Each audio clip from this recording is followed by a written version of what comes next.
whenever you meet somebody, कभी भी कहीं भी आप अगर किसी से मिलते हो, अननोइंगली आप ये सवाल कर रहे होते हो उससे,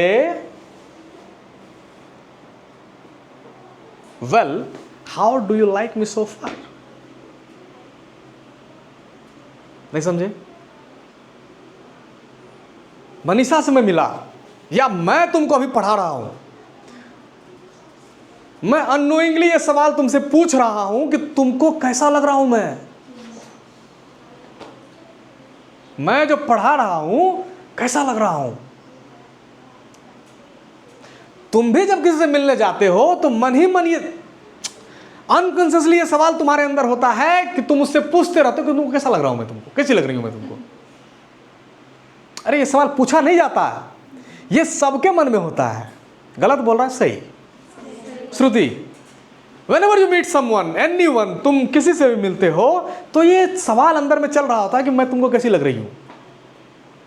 और हर कोई ये सुनना चाहता है उनके तरफ से, not in words, in her action, in his action, कि wow you are a nice person, तुम जबरदस्त हो, क्या बात है तुम्हारा, क्या कहने तुम्हारे, ये तुम सुनना चाहते हो। नहीं, ये सवाल तुम करते हो अपने मन से और सामने वाले के हाव भाव से तुम ये सुनना चाहते हो, नहीं सुनना चाहते हो। तो जब तुम इंटरव्यू में जाते हो तो तुम यही सवाल कर रहे हो तो इंटरव्यूअर से, नॉट नोइंगली, वर्ड्स में नहीं, बट तुम्हारा शरीर, तुम जो हो ना, तुम यही सवाल उससे कर रहे हो, सर कैसी लग रही हूं मैं आपको, am I the right fit for the job. This is what exactly you are asking with to interviewer. नहीं, तो अगर तुम सुनना चाहते हो कि वाव, बड़ा सा वाव सुनना चाहते हो तो तुमको वो बनना पड़ेगा। फिर तुमको वो बनना पड़ेगा। फिर उसको बनने के लिए यही सब है। पोस्चर जो मैंने तुमको अभी सिखाया, जो मैंने अभी तुमको बताया, वो पोस्चर क्रिएट करो। तुम अपना रिसर्च करो तुम अपनी कंपनी के बारे में। उसकी डिमांड है, जो उसकी रिक्वायरमेंट है, उसको समझो और उसको पूरा करो। वो बोलेगा अंदर वाव, वाव बोलेगा नहीं, तुमको सेलेक्ट कर लेगा। That is his wow, that is his style of saying wow. नहीं, सिंपल है, दुनिया खरीद बिक्री है। इंटरव्यूअर के पास सामने तुम बैठे हो अपने आप को बेचने के लिए। Sir, I am the right product for your job. Everybody is questioning, well how do you like me so far? And this is the question we all silently ask to ourselves whenever we meet someone. While an interview, you are on trial and you only have 10 seconds. मैंने कल बताया था आपको कितने देर होते हैं। देखो, बेशक तुम्हारा इंटरव्यू 4 से 5 मिनट चलेगा। With one in any round, in any specific round, you will be sitting in front of your interviewer to 4 to 5 minutes. नहीं, कितना देर? 4 से 5 मिनट, इतने देर। लेकिन तुम्हारा तय होता है मामला सिर्फ 10 सेकंड में, इन फर्स्ट 10 सेकंड्स। इतने देर में तुम्हारा मामला तय हो जाता है कि तुम्हारा सिलेक्शन होगा या नहीं होगा।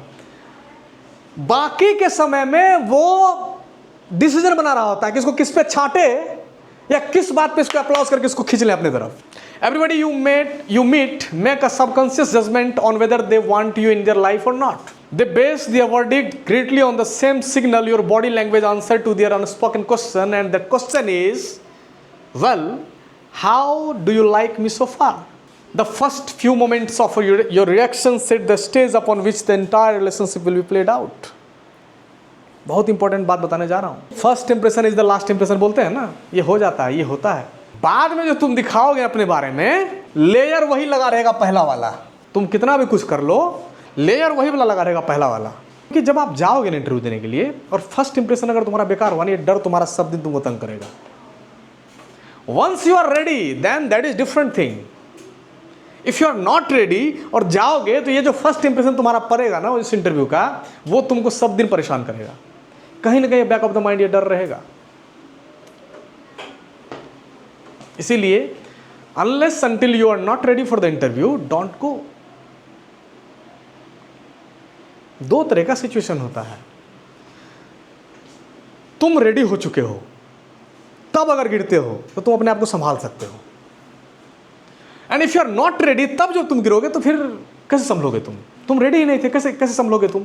इसलिए प्री मैच्योर स्टेज पे आपको इंटरव्यू के लिए नहीं जाना चाहिए। If you ever want anything from the new acquaintances मतलब कॉन्टैक्ट, पहचान, कि अगर आप अपने नए पहचान से, जैसे मेरी नई पहचान, नई मुलाकात है मेरी आकृति से, इनसे अगर मैं कुछ चाहता हूं, if you ever want anything from the new acquaintances, your unspoken answer to their unspoken question should be, what is the question? How do you like me so far must be, wow I really like you.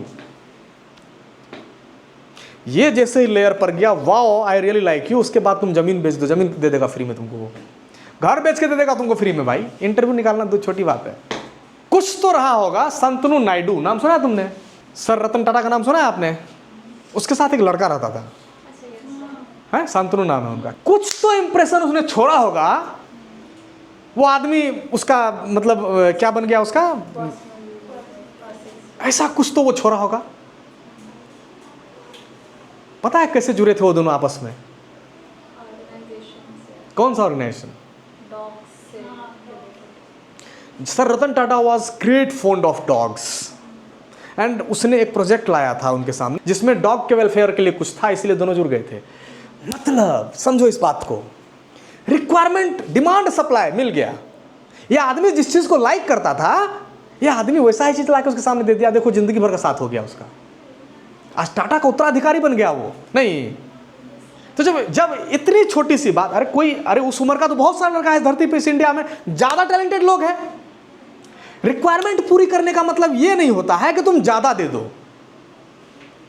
सामने वाला तुमसे जो expect कर रहा है उससे ज्यादा दे दो, it doesn't meet the this is not the meaning of fulfilling the requirement. Requirement पूरी करने का मतलब होता है एग्जैक्ट उतना ही दो जितना चाहिए। वैसे और भी टैलेंटेड लड़के हिंदुस्तान में हैं, but why that only that guy? Because उसने पकड़ा सही रिक्वायरमेंट को और सही सप्लाई दे दिया। मैच कर गया मामला।